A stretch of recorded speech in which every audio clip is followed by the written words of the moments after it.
जंगलामध्ये राहतात, पण अनेक वेगवेगळ्या प्रकारचे जनावर तिथे असतात.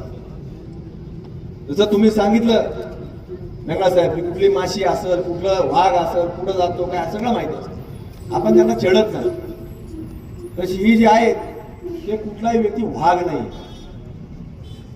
हे वेगवेगळ्या जातीतले सापांचे प्रकार आहेत. आणि जास्ती करून जर आपण पाहिलं तर हे साप हिरव्या जातीचे जास्त आहेत. आणि या लोकांना त्याचं काही घेणं देत नाही, कुठल्याही जातीचा नाही.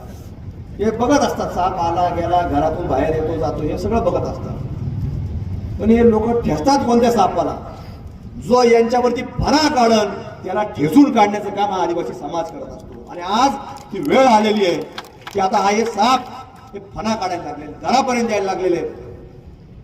म्हणून आपल्या सर्वांना जागृत राहण्याची आवश्यकता आहे, कुठंतरी आपल्या सर्वांना संघटित होण्याची आवश्यकता आहे. आज आपण पाहतो की आता निवडणुकीचं पर्व हे आता हळूहळू सुरू होईल. नगरपालिकेच्या निवडणुका असतील, जिल्हा परिषद पंचायत समिती असतील, हे जरी राजकीय व्यासपीठ नसलं तर या सगळ्या बाबींचा विचार आपल्याला करावा लागतो. आज जसं तुम्ही मारुतीराव आपण भूमिका घेतली की आपण त्या पदापर्यंत काही लोक बसवले, हे तुम्हीच एकट्याने बसवले असं नाही, सगळ्यांकडून ते घडतं, चुकून घडून जातं. कारण एवढे विश्वास अर्थात ते आपल्यापर्यंत निर्माण करतात की आपण त्याच्यामध्ये आपल्याला वाटतं की हे सगळे आपले लोक आहेत, हे कुठेही चुकीचं काम करणार नाही. आणि एखादी अशी घटना घडते आपल्याला वाटतं चुकून घडली असं, हे एकदा नाही 10 नाही, मला वाटतं तुम्हाला सांगतो 50-100 वेळा आपल्याला वाटतं चुकून घडलेलं.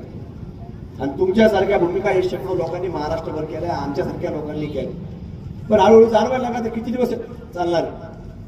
आपल्याला याच्यावर जर आवाज उठवला नाही, आपण सातत्याने याच्यावरती पांघरून घालत बसलो तर हे पाप आपल्या सुद्धा लागल्याशिवाय राहणार नाही. आणि म्हणून पापाचं जर आपल्याला प्रायश्चित करायचं असेल तर ही भूमिका, हा आवाज आपल्या प्रत्येकाला उठवावा लागणार आहे आणि समाजाला जागरूकता निर्माण करावं लागणार.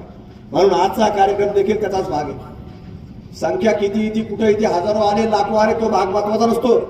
पण समाजामध्ये